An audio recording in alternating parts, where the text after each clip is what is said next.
Voilà, nous nous retrouvons pour un live concernant la présentation des visuels. Je pense que c'est quelque chose qui pourra vous être utile. Nous sommes donc très contents de vous retrouver ce mercredi 11 novembre à 18h30. J'espère que vous aurez pu être nombreux à ce rendez-vous, sachant que voilà, tout le monde a un petit peu des difficultés pour être présent à cette heure-ci, mais vous pourrez toujours le revoir ultérieurement. Ce qui est intéressant néanmoins, c'est de pouvoir partager, être en direct avec vous et pouvoir répondre à vos questions.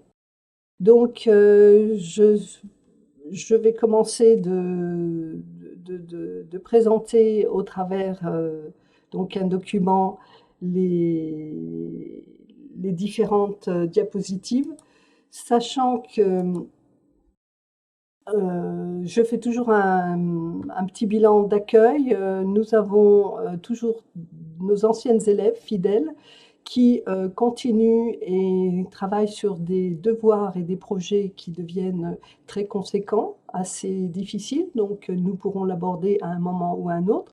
Mais nous pensons aussi beaucoup à tous nos nouveaux arrivants, nouvelles arrivantes, puisque nous avons beaucoup de personnes, des femmes, des jeunes filles qui travaillent sur notre formation. Nous avons des niveaux qui sont assez différents, mais ce n'est pas grave. Chacun doit pouvoir s'exprimer et se former.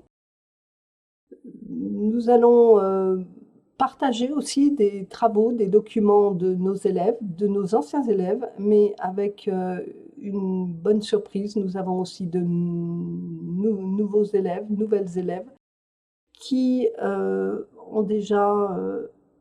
qui ont déjà un certain talent pour présenter leur travail et je pense qu'il peut être intéressant que nous le partagions. Alors, voilà, je vais commencer avec vous ce partage de notre document, de nos vues, me permet donc d'installer tout cela avec vous. Je vous rappelle également que donc cette classe virtuelle de Créacourt, ce mercredi 11 novembre 2019 à 18h30, permettra aussi d'échanger par le biais d'un chat. Donc, si vous avez des questions, vous pourrez toujours les présenter et commencer de les préparer au fur et à mesure. Je ne répondrai peut-être pas tout de suite. Je vais commencer déjà d'entamer le programme. Alors, pour les personnes qui viennent juste de commencer et qui n'ont pas entendu parler de l'espace virtuel, sur Facebook, de Créacourt, groupe d'écho, vous pouvez rentrer en contact avec les personnes qui sont déjà dessus, leur demander des conseils, de l'aide parfois. C'est un espace qui vous est réservé. Nous n'y allons pas, nous n'intervenons pas. C'est juste un espace comme un forum entre vous. Donc, nous le rappelons. Et nous allons commencer par la présentation de notre programme. Alors, le programme de notre classe virtuelle, c'est bien sûr de vous accueillir, d'avoir quelques conseils, des bonnes pratiques, non pas tome par tome, puisque nous verrons plutôt par le biais des devoirs. Là, il y a une dédicace particulière pour des fidèles qui sont toujours présents. Monique, Martine, Séverine, Delphine, elles se reconnaîtront. Je vois que derrière le chat, il y a Olivier Vaiti qui est avec nous, qui nous propose aussi du très bon travail régulièrement. Il y a quelque temps que je n'ai pas eu de retour de devoir, mais je serais contente d'avoir des nouvelles. Alors, bien sûr, je rappelle que vous l'avez sous les yeux, que l'objectif de ce live d'aujourd'hui est bien de présenter le programme suivant.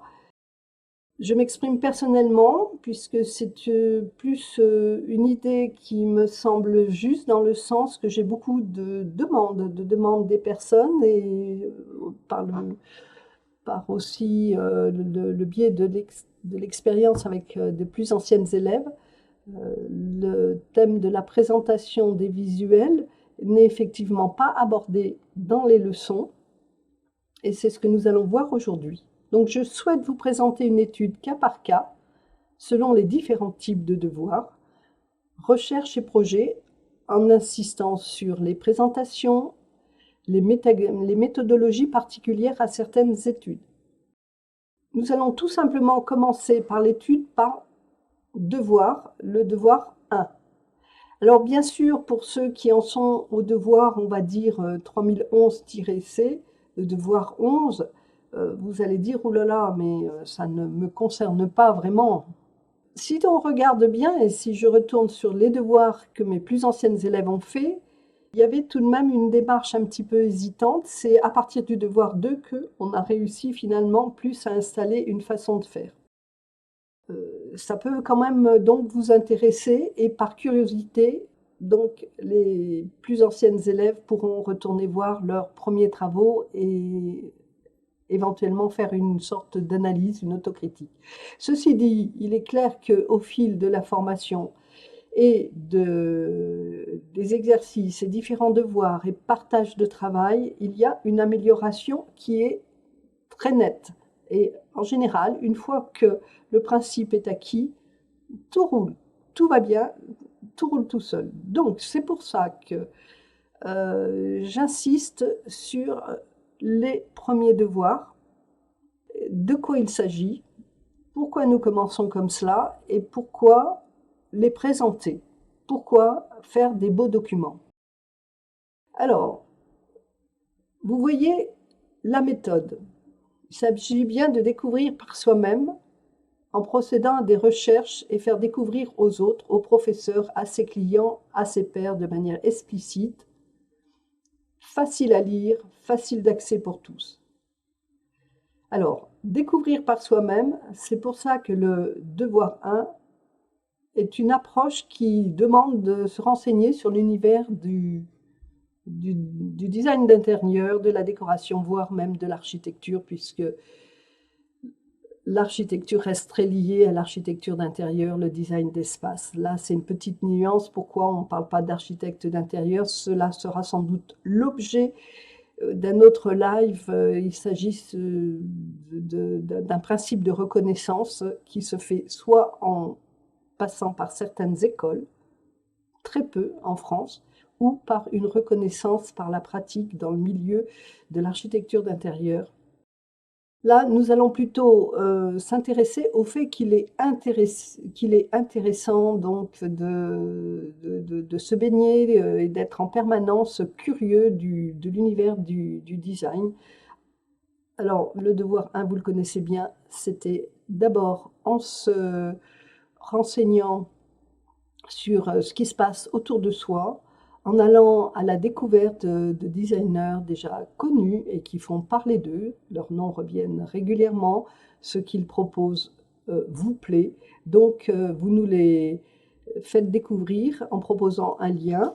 Après, il y a cette fameuse approche des designers du début du XXe siècle qui sont quelque part les précurseurs de tout ce qui va se passer avec l'ouverture de nouvelles écoles, nouvelles façons de penser, d'analyser. C'est bien sûr l'école du Bauhaus, dont toutes les écoles d'architecture dans leur enseignement s'inspirent et s'inspirent encore. Et c'est pour cela aussi que le design tel que nous le voyons à un niveau quasiment mondial, avec ses évolutions, est tel qu'il est aujourd'hui. Alors, ce devoir 1, les avantages on va dire, de présenter de manière agréable et facile à lire, à les rendre séduisants, c'est pour le plaisir, c'est pour les rendre donc plus lisibles. Les avantages, rendre attractives ces présentations pour rendre l'accès à l'information facile, nous l'avons déjà cité, donner du plaisir en rendant la présentation agréable et rapide à comprendre. prendre plaisir à construire ses présentations en composant ces documents.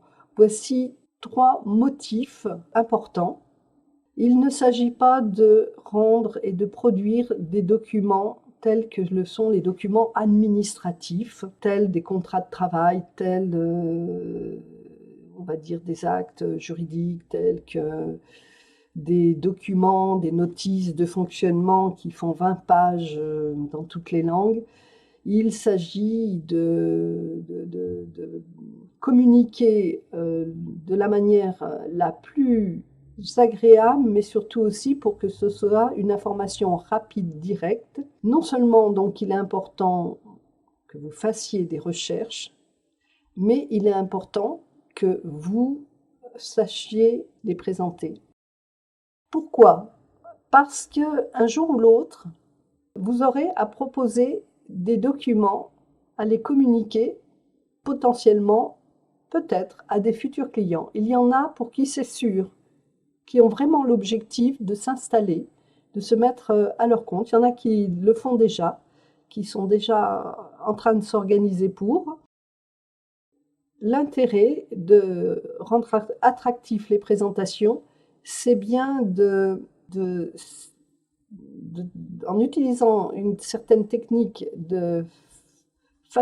comment dire, qui facilite la lecture, c'est aussi convaincre et conquérir un client. Enfin, conquérir, peut-être que le mot est exagéré et abusif, mais sérieusement, c'est déjà lui faire ressentir des ambiances, une atmosphère, déjà au travers de vos présentations. Alors, nous allons passer à la page suivante. Donc, j'ai un petit peu déjà entamé sur le thème, donc nous l'avons déjà entrevu. Il s'agit de composer ces planches. Alors, petit rappel, la composition s'applique à de nombreux domaines. Les premiers appris sont l'écriture, la structure d'un texte et aussi sa mise en page. C'est ce que beaucoup d'entre nous savons faire et beaucoup restent là-dessus.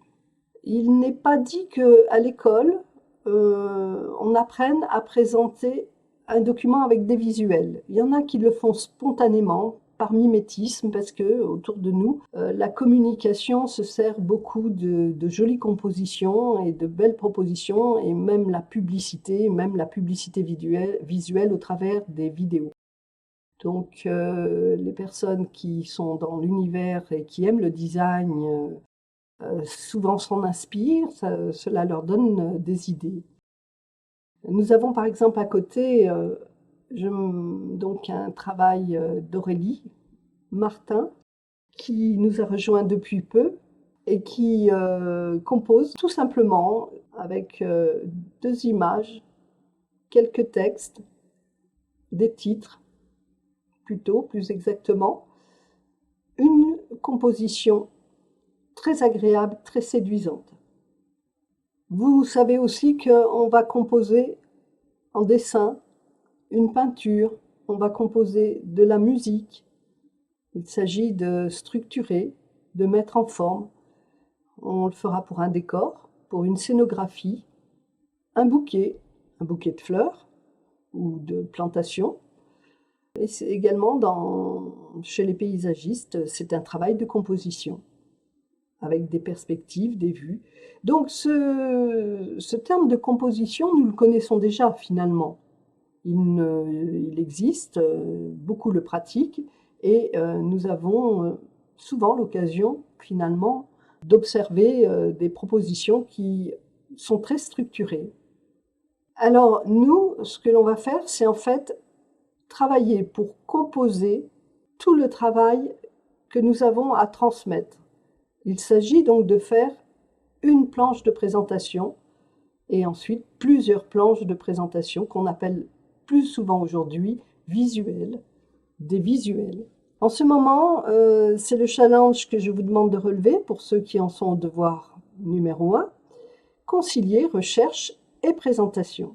Donc, je remets ce petit document qui est dans les annexes. Alors, j'en profite pour bien rappeler à tous nos élèves qu'il faut aller régulièrement voir dans la rubrique Mes cours et ensuite les annexes pédagogiques, il y a ce tableau qui est proposé et qui rappelle le mode opératoire, la manière de s'y prendre.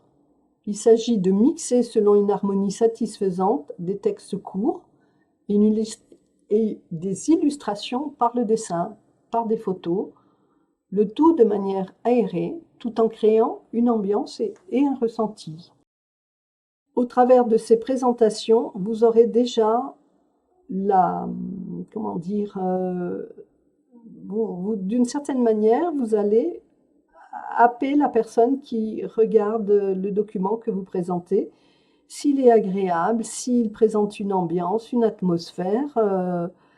La personne qui regarde le document, donc en l'occurrence un client potentiel, sera à même de passer du temps, de prendre le temps, de regarder, de poser des questions, de se laisser séduire, d'autant plus s'il s'agit d'un projet qui lui est destiné. Alors, ce devoir 1 permet justement d'apprendre à commencer, de commencer à apprendre plus exactement à présenter vos planches, vos documents et bien sûr petit à petit vos projets. Et c'est cela qui nous intéresse. À partir du moment où vous aurez pris l'habitude de présenter votre travail, vous le ferez sans même réfléchir, cela se fera tout seul. Nous allons continuer. Donc, ce qui est important, c'est ensuite, moi je vais vous présenter des documents faits par des étudiants, mais ce qui est intéressant et ce qui est important, c'est vous de les personnaliser et de proposer votre création, vos propres présentations. Il se trouve que là, vous pouvez déjà voir des travaux de nos étudiants, donc il y a des différences notoires. Certaines de mes élèves se reconnaîtront dans le travail présenté. Tous ont leur intérêt, tous ont leur qualité. Donc vous voyez là, il s'agit de la première partie du devoir 1. Il s'agissait de présenter les designers et de proposer des liens actifs qu'on peut ouvrir à la demande. Voilà, d'autres présentent un visuel, puis repassent plus sur... donc vous voyez, dans la partie du milieu, le texte qui est à côté du visuel, tout cela se suit. Et donc c'est une présentation un petit peu plus fouillée, ardue. Alors bien sûr, vous allez me dire que vous ne voyez pas très bien, mais ce qui compte, c'est de voir comment on peut présenter globalement, donc là des visuels, des assemblages de photos, puis ensuite on revient sur du texte avec des précisions beaucoup plus détaillées. Un autre style de présentation, c'est un autre travail d'une autre élève, encore un autre. Dans tous les cas, il y a un savant mélange. Parfois, il y a une trame de tableau derrière, et parfois pas du tout. Ce que je vous engage à faire, c'est déjà connaître vos envies, ce que vous aimez, et réfléchir aussi à ce qu'il y ait une communication satisfaisante, à savoir qu'il y ait bien des noms, des titres, des thématiques, le lien, et que tout cela soit aéré. Nous pouvons le voir sur ce document qui, curieusement, est très différent des autres, mais très intéressant aussi, qui présente une certaine légèreté. C'est un choix. Il y en a qui souhaitent rentrer plus dans le sujet et le partager, d'autres qui, comme était fait la demande, ne citent que le minimum, avec un lien qui permet d'accéder au site des designers qui sont proposés à découvrir. On s'apercevra que certains ont plus succès que d'autres et reviennent souvent. Je rappelle que l'idée, ce n'était pas de présenter forcément que des architectes qui sont aussi designers. Ça peut être aussi des designers qui font essentiellement un travail de design d'intérieur et de décoration.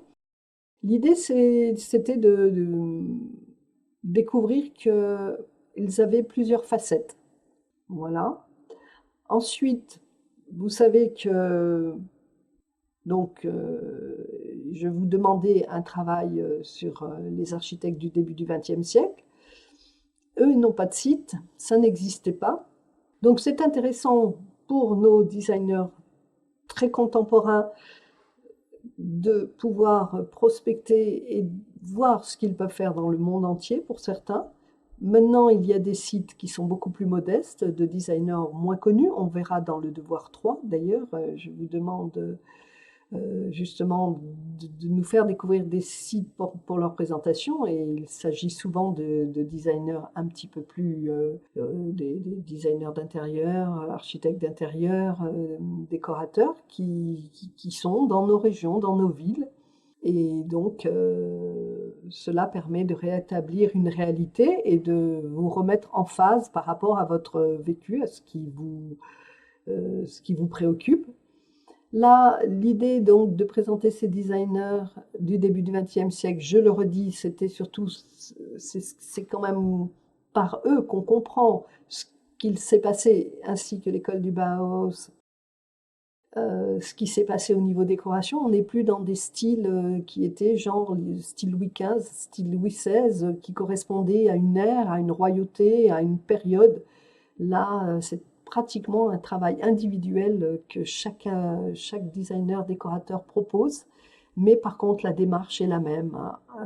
Il s'agit bien, en fait, de prospecter son environnement, l'envie d'un client, ses envies, et de proposer des pièces de mobilier, des décorations qui sont pratiquement personnalisées, personnalisables et surtout accessibles de plus en plus à tous les clients qui s'intéressent à aménager leur intérieur. Je propose qu'on analyse ces deux documents, donc un relativement récent que j'ai reçu il n'y a pas longtemps, donc c'est celui de Geneviève, qui paraît sur le moment un petit peu austère, mais en regardant bien dans le détail, donc je le mettrai sans doute dans les annexes, vous pourrez le voir mieux. Ce document a l'avantage de présenter le pays, de présenter très rapidement le nom donc du designer, un petit topo à chaque fois pour chacun d'entre eux sur ce qu'ils sont, ce qu'ils ont fait, leur parcours, quelques précisions, et puis ensuite, bien sûr, le lien. Alors, ça aurait mérité peut-être que je vous fasse une découpe morceau par morceau pour que vous puissiez profiter du détail. Je ne sais pas si vous pouvez donc agrandir votre document, votre écran. Moi, je peux le faire. Est-ce que vous voyez mieux comme cela? On découvre Grande-Bretagne. C'est Charles Rennie Mackintosh, qui est un artiste britannique, bien sûr, qui était architecte, je ne sais pas si c'est cité, qui a participé à une certaine période, qui a participé d'une certaine manière à l'Art Nouveau d'un style anglo-saxon, mais qui finalement, comme les 4 autres qui sont présentés ici, ouvre les portes d'un certain modernisme, une ère du modernisme, de la simplification, de l'épurement des formes, pour notre plus grand bonheur, puisque c'est de plus en plus tout de même ce que nous recherchons, nous apprécions, l'espace, la fluidité, un apaisement, une simplicité. Donc on voit l'illustration de l'école d'architecture créée par Charles Rennie Mackintosh, sa fameuse chaise de la Hill House qu'on trouve, et puis une image du salon de thé. Voilà, et pour chacun des autres architectes, on retrouve la même chose, le pays. Bon, c'est pas obligé que ce soit mis de manière autant ostentatoire, mais c'est aussi intéressant. Leur nom, voilà, la date de leur exercice. Ça a l'avantage d'être découpé comme ça pour chacun d'entre eux d'une manière un petit peu systématique. Alors effectivement, on peut observer que par rapport au tableau qui était demandé, on peut s'apercevoir qu'il est différent. Celui de droite correspond plus à ce qui était demandé. On proposait de pouvoir organiser ce travail dans des cases. C'était bon pour vous faciliter la tâche. Il y en a qui prennent le dessus et décident de faire un petit peu autrement. Ce n'est pas grave. Ce qui compte surtout, c'est que votre travail soit très structuré, très organisé. Nous sommes dans des métiers de création, de créativité, que ce soit l'architecture, le design, design d'intérieur, design d'espace, design de mobilier.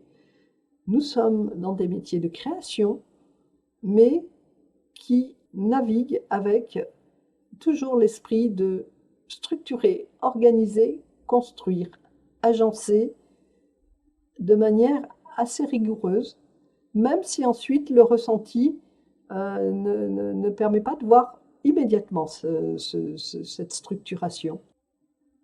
Donc ce travail permet aussi de donner ces bonnes habitudes de rigueur, de structuration, de présentation.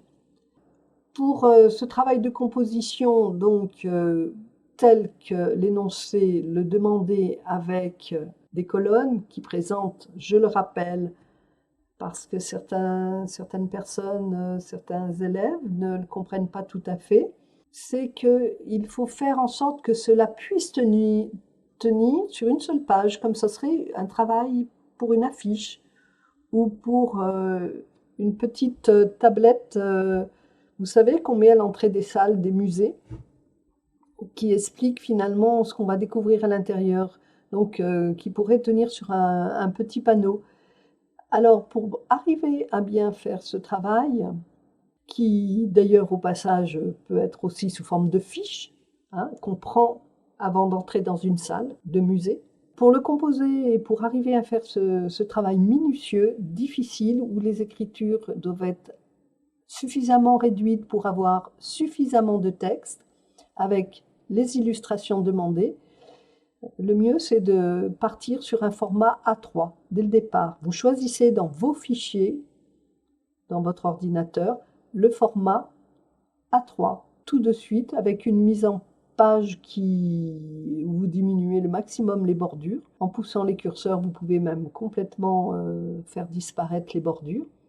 C'est intéressant pour ceux qui ont la possibilité de glisser une sorte de fond qui peut être une image ou bien un fond de tapisserie, ou bien, voilà, selon la thématique abordée. Il y a des techniques. Alors, pour commencer, une fois que vous avez vous avez choisi votre format A3, et une fois que vous avez choisi de supprimer les marges, vous allez pouvoir commencer d'y placer un tableau. Et pour ceux qui commencent, je suggère déjà d'essayer avec les outils de votre traitement de texte. Le traitement de texte, bien, je n'ai pas fait une copie on va dire, une capture d'écran, mais je vous laisserai voir quand vous aurez le temps. Et vous l'avez sûrement déjà vu, vous savez que vous avez une série d'outils pour insérer, pour la mise en page. Vous avez, lorsque vous rendez sensible une image, un dessin, une photo, hein, quand vous voulez le déplacer, vous capturez en fait cette image pour la placer, et vous savez que vous avez beaucoup d'outils qui permettent d'agir sur la lumière, sur les textures, sur les contrastes, sur aussi la saturation en couleur. Ça, vous pouvez aussi vous en servir. Vous pouvez aussi vous servir des outils qui permettent de superposer des images. Il y en a une que vous préférez dessus, un petit peu débordant sur une autre. Vous avez des outils. Ça correspond en fait aux petites icônes avec une image de chien sur le traitement de texte Word. Pour ceux qui travaillent sur Mac avec Page, là je ne peux pas vous aider, mais vous pourrez demander à d'autres élèves, peut-être ils sauront vous donner des éléments, et en partageant par Facebook, là vous pouvez communiquer entre vous et trouver de l'aide également. Donc je peux vous aider pour certains outils sur PC, moins sur, le traitement de texte, de tout ce qui est, document Mac, notamment avec Page. Par ailleurs, il existe aussi pour mettre en page, comme vous le voyez donc, là il y a des fonds filigranés. Il y a la possibilité de travailler sur, des logiciels adaptés, pour la mise en page comme InDesign. Et vous pouvez trouver l'équivalent avec, GIMP, donc c'est pareil. Nous n'avons pas prévu pour l'instant de prise en main de ces logiciels. Pour l'instant, vous commencez avec le traitement de texte. Quand vous serez un petit peu plus aguerri, on mettra en place la possibilité de vous en apprendre plus sur ces autres logiciels de mise en page. Donc bien sûr, il faut mixer selon une harmonie satisfaisante. Je suis désolée, le satisfaisant est parti à gauche. Des textes courts et illustrations par le dessin, par des photos. Le tout de manière aérée, tout en créant une ambiance et un ressenti. Il s'agit de cela. C'est pour ça que je prends la peine de faire un live là-dessus. C'est-à-dire qu'il va falloir que vous travailliez à créer une ambiance et un ressenti. Nous ne sommes plus sur, je le rappelle, des documents administratifs, scolaires, universitaires. Nous sommes dans un monde de création et la création se situe à tous les niveaux. Bien sûr, il y en a qui se sont vraiment interrogés. J'ai parmi mes élèves quelques-uns qui disaient, mais il s'agit de quoi? Il s'agit de recherche ou de présentation? Eh bien, en fait, on fait des recherches, mais on apprend à les présenter, à les communiquer. Vous pouvez déjà commencer de poser quelques questions. J'en ai quelques-uns qui me font coucou, qui me donnent le bonjour, mais si vous avez quelques questions, je suis prête à les entendre. Alors, j'ai déjà une question de Sébastiano. Est-il possible d'avoir des tarifs négociés? Sur ces applications InDesign, Publisher, Photoshop, pour l'instant, par notre école, non. Mais il faut savoir que avant, il y avait des suites de ces logiciels qui étaient proposés pour être achetés définitivement. Maintenant, si vous allez vous renseigner, il y a des propositions de tarifs mensuels, d'utilisation mensuelle, certaines étant moins chères que d'autres. Pour ça, je vous laisserai vous renseigner et voir ce qu'il en retourne. Non, ce que nous serons amenés par contre à vous mettre en place, c'est plutôt ensuite la possibilité d'une prise en main, même plus que ça, de cours, de leçons bon, qui sont liées à, qui seraient par petites vidéos pour apprendre à se servir de ces logiciels. Alors, ce serait essentiellement InDesign, Photoshop, pas Publisher et d'autres logiciels de dessin. Mais pour l'instant, ce n'est pas encore tout à fait d'actualité. Ce que je vous recommande, c'est vous pouvez essayer de... Alors pour l'instant, les licences étudiants, non, vous n'avez pas le statut d'étudiant, vous êtes élève. Justement, ça n'ouvre pas à certains droits étudiants. Ceci dit, ça peut être éventuellement négocié, donc vous serez informé ultérieurement. Mais pour l'instant, il n'en est pas, ce n'est pas d'actualité. Ce que je vous encourage à faire, c'est aussi à essayer des logiciels ouverts à tous, hein, comme GIMP. Vous avez GIMP, vous avez Scribus, enfin ils sont tous présentés dans les leçons, qui sont des équivalents qui vous permettent de faire de la mise en page et du tracé vectoriel. Bon, pour l'instant, le tracé vectoriel, nous n'en avons pas besoin. Nous allons ensuite faire un petit point focus.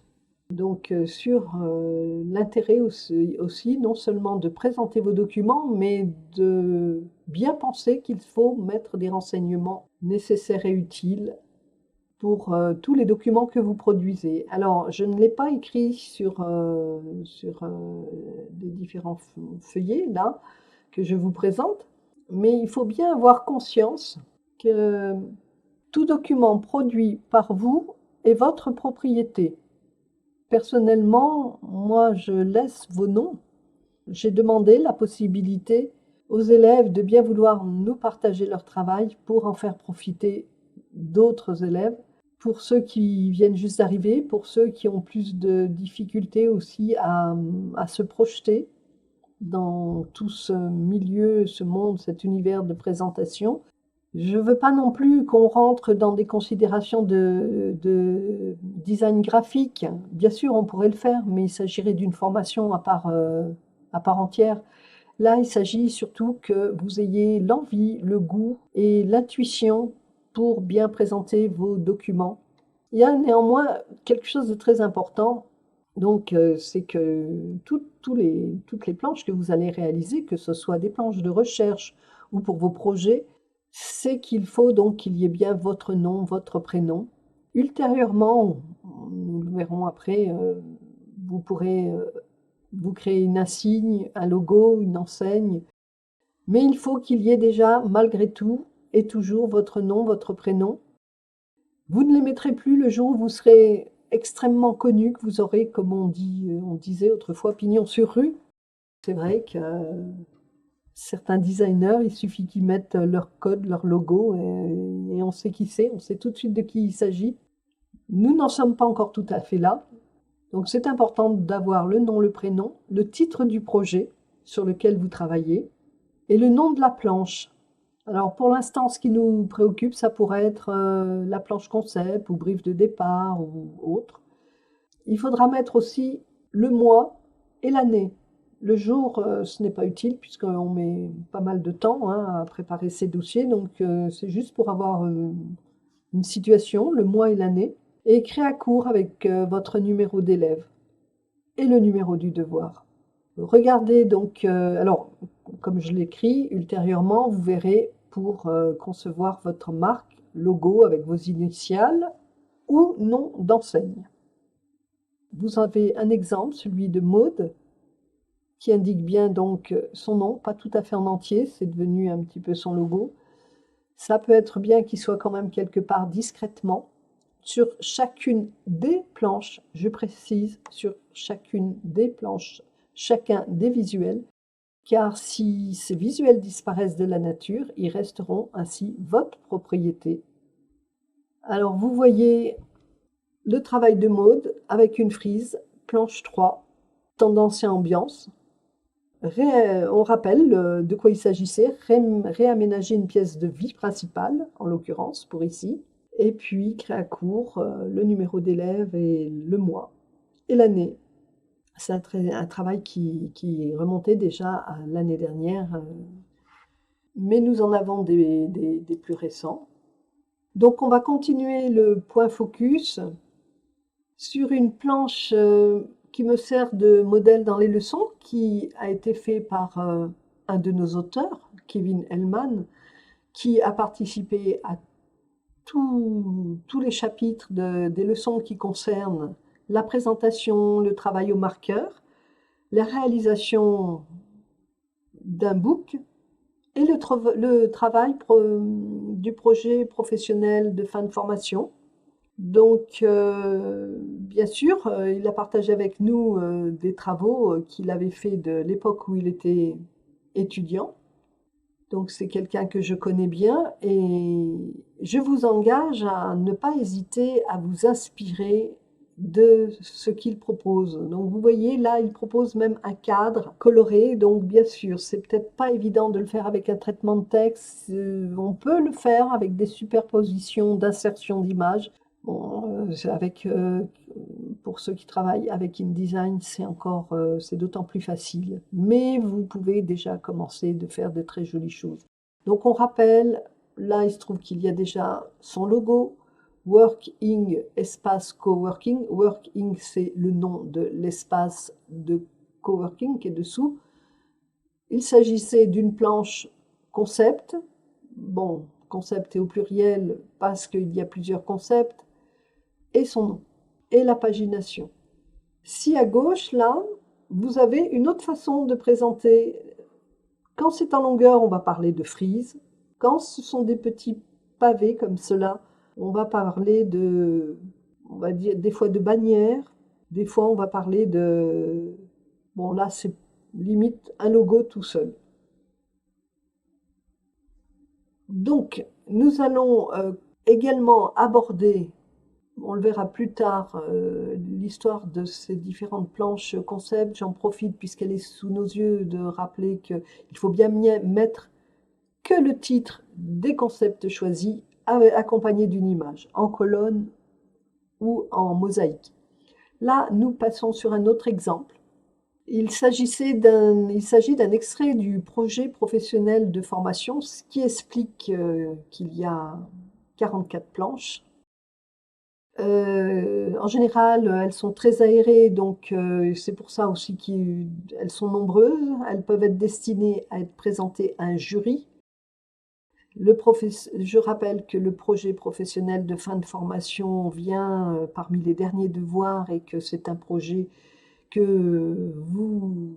lequel vous allez travailler personnellement en choisissant le projet, le lieu et l'aménagement à faire.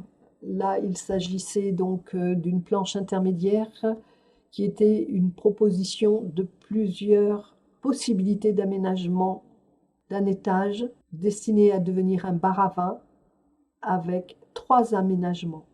Alors vous avez le bas, mais vous avez aussi l'étage. Il se trouve que en fait, donc cet ancien salon de coiffure est destiné à devenir un bar à vin, avec aménagement plus ou moins en duplex, c'est-à-dire qui communique, un effet mezzanine avec un effet mezzanine, le bas et l'étage. Alors pour ceux qui commencent juste, pour le devoir numéro 2, nous y viendrons, ces 3 étapes de recherche ne sont pas demandées. Vous les faites de votre côté, éventuellement au brouillon. Vous cherchez des idées, vous griffonnez, vous dites je vais aménager comment, la chambre, mon séjour, où est-ce que je mets ceci. Donc vous pouvez faire plusieurs essais, mais c'est vrai que la présentation n'est pas demandée. Pour les autres devoirs, un petit peu plus tard, ce travail de recherche est demandé d'être présenté.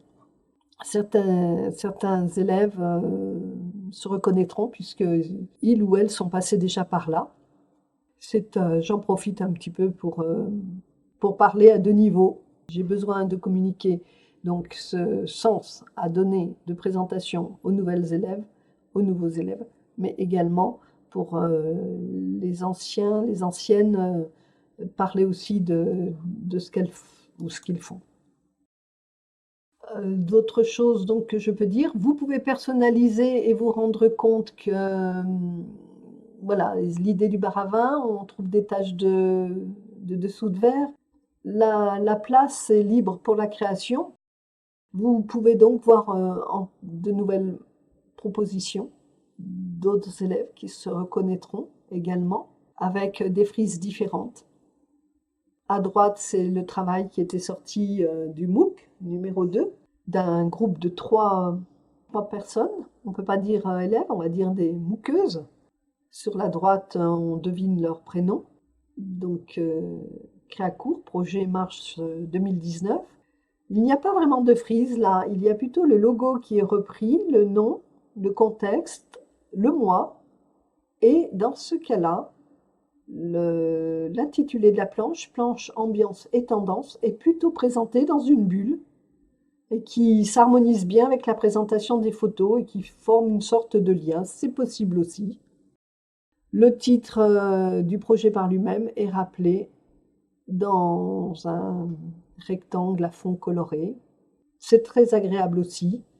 Il y a un petit texte qui rappelle ce qui était demandé, les images, les matériaux.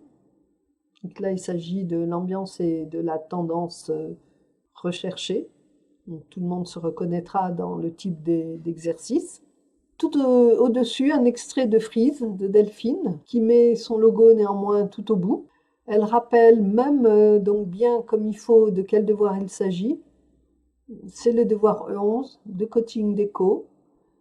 Il s'agissait de la planche process pour la chambre parentale.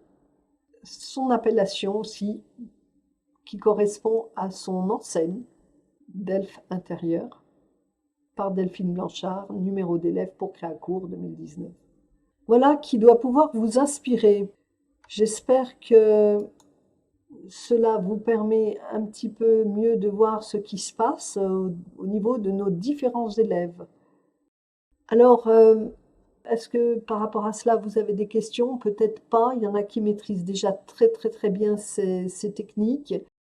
Comme je le dis, au fur et à mesure des devoirs, il y a une expérience qui s'installe et une aisance qui fait que maintenant, au bout d'un certain nombre de devoirs, on va dire à partir du devoir 4, une capacité à présenter qui s'affine. Alors, ici, nous allons parler du devoir 2. Donc, l'objectif du devoir, je le rappelle, c'est de se confronter à un premier projet, le présenter de manière simple et optimisée en 4 planches. Donc, il s'agit pour vous d'envisager un aménagement simple avant même d'avoir toutes les clés de la formation. Cette première étude vous aidera à poser les bonnes questions pour vous-même. Et en faisant ce petit projet, qui peut-être pour vous paraît déjà beaucoup de travail, j'ai eu le témoignage d'une élève cet après-midi, mais la question c'est en faisant et en cherchant donc un nouvel aménagement et en cherchant à bien présenter ce travail d'aménagement, que devrais-je apprendre et sur quoi faudra-t-il m'entraîner? Parce que en faisant une première expérience, on se pose certaines questions. Comment faire un plan simple, un croquis de plan? Ou déjà, comment dessiner une perspective? Comment dessiner avec un logiciel? Alors pour l'instant, je demande que ce travail soit présenté avec les outils que vous avez pour l'instant. Il ne s'agit pas non plus de vous précipiter à vouloir tout apprendre d'un seul coup avec un logiciel. C'est un travail, ce devoir 2, qui permet en fait de faire le point. Il s'agit aussi donc de composer une présentation avec le traitement de texte ou autre. Ça aussi, il y en a pour qui cela représente une difficulté. Pour ce devoir, il ne s'agit pas du tout de commencer avec SketchUp. SketchUp, normalement, la prise en main n'arrive qu'avec le devoir avec la leçon numéro 20. Si vraiment vous êtes très pressé d'utiliser des logiciels, dans ce cas, rendez-vous directement à la leçon 20. Pourquoi nous ne l'avons pas mis dès le début? Parce que pour nous, il est important que vous passiez par l'étape faire un dessin à la main, s'entraîner à faire des croquis, s'entraîner à faire des esquisses. Certaines personnes commencent la formation et maîtrisent déjà les logiciels de dessin. Alors bien sûr, je vous présente des documents qui sont beaux parce qu'ils présentent du travail avec des perspectives et des dessins qui sont issus de logiciels. Donc, moi, ce que je vous demande plutôt pour toutes les nouveaux élèves, c'est de faire avec les moyens du bord, par des croquis, d'essayer de dessiner, de représenter ce que vous avez envie. Vous pouvez utiliser la technique du montage, collage. Vous représentez votre pièce, vous découpez du mobilier que vous souhaitez mettre. Ça aussi, on apprendra à le faire dans le devoir 20 on va dire, en utilisant son traitement de texte et en détourant les objets, le mobilier, comme lorsqu'on prend une paire de ciseaux et que l'on veut ne récupérer que la photo d'un siège, d'un lit, d'un tapis et les placer pour... À l'origine, c'était comme ça que finalement les dessinateurs, designers d'intérieur travaillaient. Donc, rassurez-vous, pour utiliser SketchUp, il y a une vraie prise en main. Il y a quelques petites astuces que vous découvrirez dans la leçon et il faut en passer par là. C'est pareil, ultérieurement, il y aura la possibilité d'approfondir les techniques d'utilisation de ces logiciels qui sont quand même un petit peu complexes.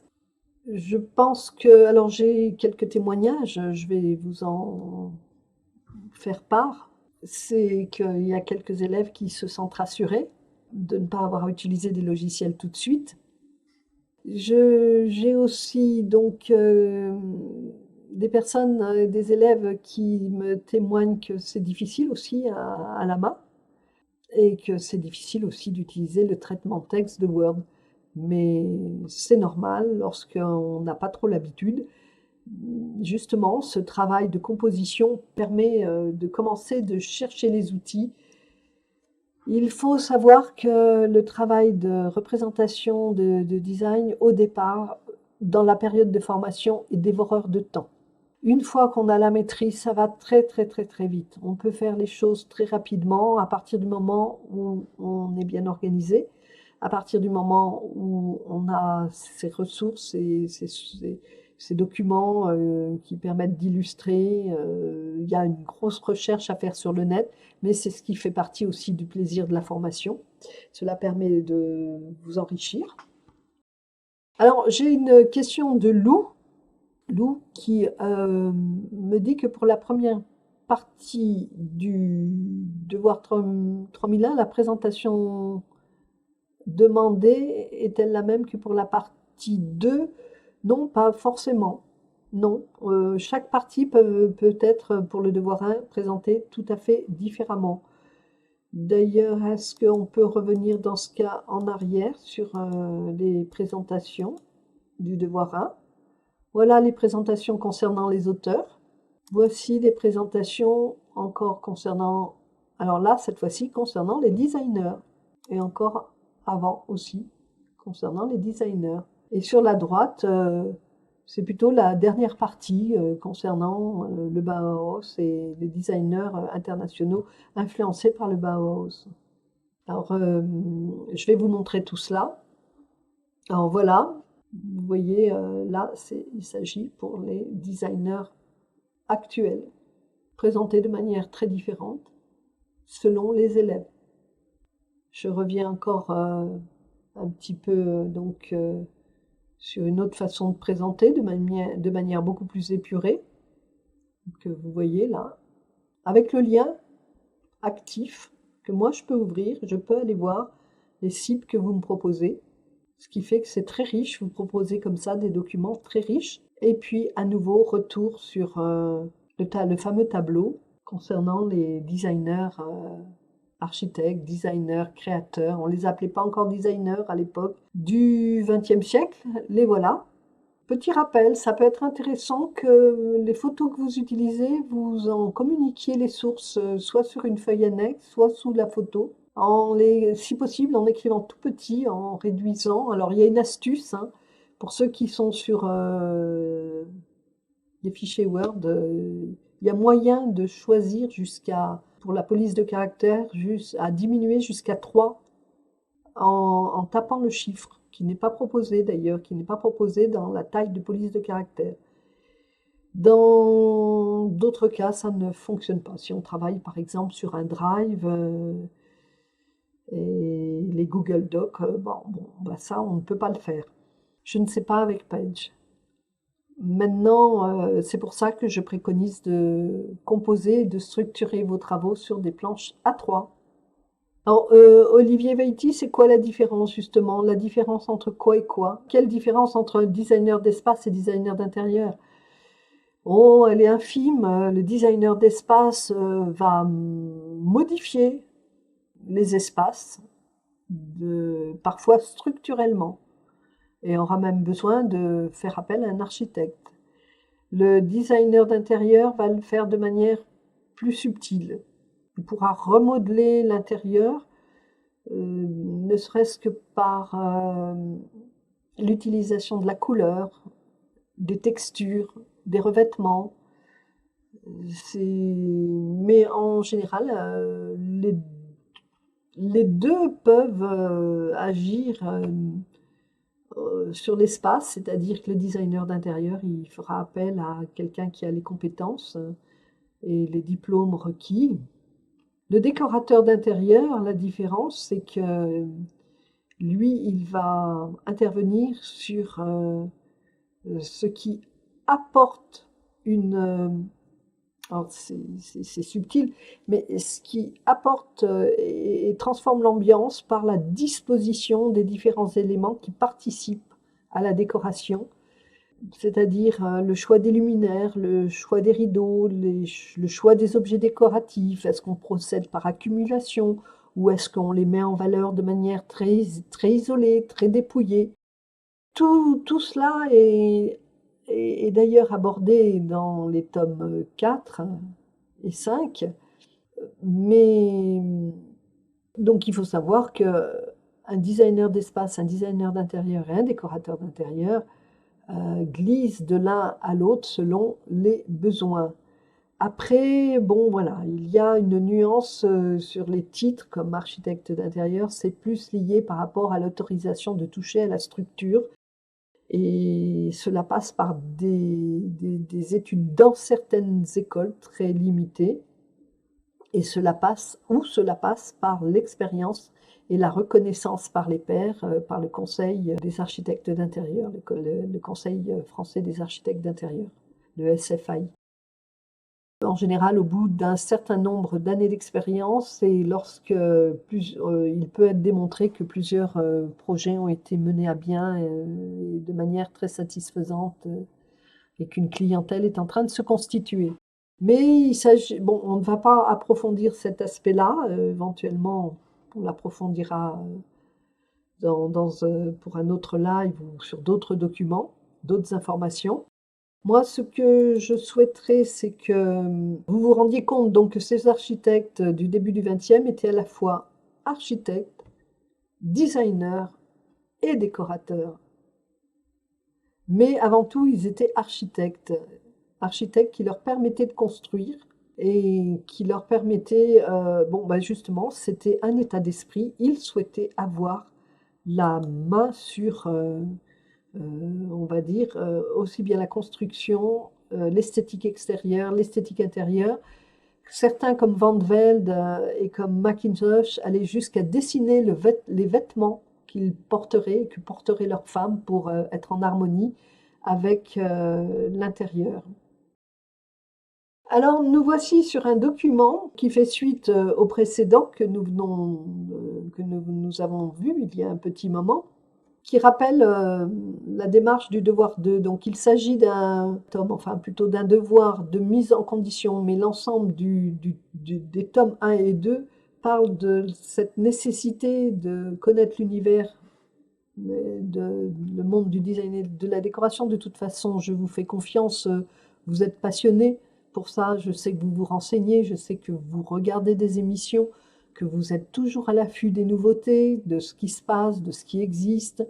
Et donc, le devoir 1, autant il permettait de s'immerger dans l'univers et le monde actuel de ce milieu-là. Mais par contre, le devoir 2 vous permet de commencer de mettre en place une présentation. Si je relis donc, vous allez acquérir les réflexes de recherche et d'immersion culturelle de renouvellement pour entretenir l'inspiration, la créativité, développer un regard, une sensibilité. Vous avez pu voir aussi au travers du tome 2, donc, et vous avez à la clé les devoirs qui vont venir ultérieurement, la possibilité de transformer, de comprendre les intentions d'un nouveau projet pour soi, pour un client. Et c'est ce qu'on vous demande de faire avec le devoir 2, c'est déjà d'imaginer et de transformer. Donc il s'agit de bien présenter, je le rappelle, pour mieux séduire et convaincre, toujours en ayant le souci d'une composition avec tout, avant tout, pour une proposition d'immersion, toucher la sensibilité, le ressenti, puis une proposition d'organisation. Nous allons rappeler que pour l'étude 3003-C, qu'il est organisé afin de travailler et de fonctionner. Je rappelle brièvement que le devoir 3 vous demande les conditions la manière d'organiser son activité. Donc il fait référence au tome 2. Pareil pour le devoir 4. Donc il s'agit déjà de voir comment s'organiser, avoir son matériel, organiser son espace de travail. Vous aurez aussi à voir la manière dont il faudra faire une analyse du lieu, du client, du ressenti. Et il y a aussi, justement, au niveau présentation, c'est là que je voulais en venir, la façon de présenter un flyer. Vous pouvez voir la présentation donc d'un document d'une de nos élèves, toujours Delphine. Alors là, vous avez un extrait d'un commentaire concernant un site de designer qui pratique en étant moins célèbres peut-être que les grands designers que nous avons vus, et qui présentent des qualités. Je demandais les plus, les moins des sites choisis. Donc c'est pareil, ce travail peut être présenté, même si c'est un travail finalement de... À partir du moment où vous savez présenter au devoir numéro 2, c'est intéressant que vous savez aussi le faire pour le numéro 3. Ne jamais oublier que quoi que vous proposez, vous aurez à le présenter. Vous avez donc tout en bas l'image d'un flyer, bien composé, bien proposé. L'idée c'était d'en présenter 3 et d'en retenir un seul. Alors voici donc ce document focus qui est la diapositive 17. Visiter les sites afin d'observer une qualité professionnelle, c'est inspirant. C'est pour ça que on vous demande l'analyse de sites de décorateurs existants. Ça peut vous inspirer de créer un flyer. Là, c'est vraiment un travail personnel. Vous cherchez des idées, vous cherchez des polices de caractère, vous cherchez un logo pour votre nom, pour votre enseigne. Vous essayez, vous faites pour le mieux. Il s'agit de trouver des belles images, un fond, de vous dessiner un logo ou de vous le composer. Faites-vous plaisir surtout, ça c'est le leitmotiv qui revient régulièrement. J'aurais souhaité vous parler un petit peu du travail de dessin. Quand vous passez au tome 3 avec les devoirs qui correspondent, faites attention aussi de bien continuer de mettre un nom, un prénom, toujours pareil, soit faire un petit cartouche plus sobre, mais certains élèves se sont fait un vrai plaisir en conservant un cartouche digne de planche de présentation et de visuel pour poser et présenter leur travail de dessin. Là, voilà, c'est un extrait du fameux travail sur l'escalier. Essayez d'aller voir, j'essaierai de mettre des annexes qui pourront un petit peu plus vous guider pour la finition de certains devoirs comme celui de l'escalier qui est un petit peu compliqué. Là, vous en avez un petit aperçu. Il s'agit d'être vigilant, que le dessin que vous scannez soit bien d'aplomb par rapport à la feuille. Ça paraît un petit peu simpliste comme explication, mais je ne vous cache pas que lorsque vous passerez à la maquette et que vous aurez votre relevé à produire, n'oubliez pas que le relevé des lieux, il s'agit de faire un dessin vide, nu, avec les traits de cotation, sans cotation encore, et qu'au moment où vous allez relever votre pièce, votre état des lieux, vous remplirez au fur et à mesure un document qui aura déjà des lignes de cotation et où il n'y aura plus que les mesures à mettre. Cela demande un petit peu d'organisation. Après, il y a des questions pratiques qui reviennent, variables selon les personnes. Nous avons déjà vu cela dans les précédentes classes virtuelles. J'aimerais y revenir, notamment par exemple le dessin qui est sur la droite et qui représente la chambre, une sorte de chambre d'enfant avec des placards sur la droite et le lit. Toute la partie qui concerne le dessin en perspective, il ne faut pas oublier déjà que la présentation de vos documents soit mise en place d'aplomb par rapport à votre feuille, qu'il y ait bien vos noms, qu'il y ait un titre, qu'il y ait éventuellement une échelle, le mois, la date, rappelez votre nom et numéro d'élève. Il est demandé de refaire le plan de la chambre et une petite coupe que vous avez déjà sur le modèle. Il y en a beaucoup qui ne pensent pas de remettre ce dessin, donc je suis obligée de leur redemander. Alors bien sûr, je suis un petit peu exigeante, vous allez dire, mais c'est parce que c'est un travail qui, pour les premières perspectives que certains font, qui est important, qui permet de voir la chambre vue de dessus et la chambre vue à l'intérieur. Vous avez aussi à droite quelques documents qui sont validés, qui sont bien faits, bien présentés, bien renseignés, de manière plus sobre. Et vous avez aussi le travail du logiciel. Alors le dessin avec logiciel, c'est pareil, il faudra apprendre quand vous faites la modélisation, on appelle ça la modélisation, que vous montrez vos volumes, que vous les aménagerez avec SketchUp, là en l'occurrence, c'est le modèle. Donc le plan avec SketchUp, il y a une petite manipulation à faire pour faire disparaître les murs que l'on voit autour du plan. Avec les outils, on voit les petites maisons vues dessus, de face, de côté, qui correspondent à des vues projetées. Donc, en lisant les leçons, vous allez bien apprendre tout ça. Je voulais vous recommander que pour certains, si c'est utile, de ne pas hésiter à aller voir déjà le tome 7, où il y a un approfondissement des techniques. Il se trouve qu'il y a beaucoup d'informations quand même à donner pour toutes les personnes qui finalement commencent, qui débutent la formation. Je le rappelle, il y en a qui sont déjà très à l'aise, il y en a d'autres qui ont un petit peu plus de difficultés. Il fallait que je revienne sur ce problème de présentation qui est assez récurrent. Il y a des hésitations qui m'obligent à faire retourner et à renvoyer donc pour amélioration. Ceci dit, il faut bien le prendre, c'est très formateur.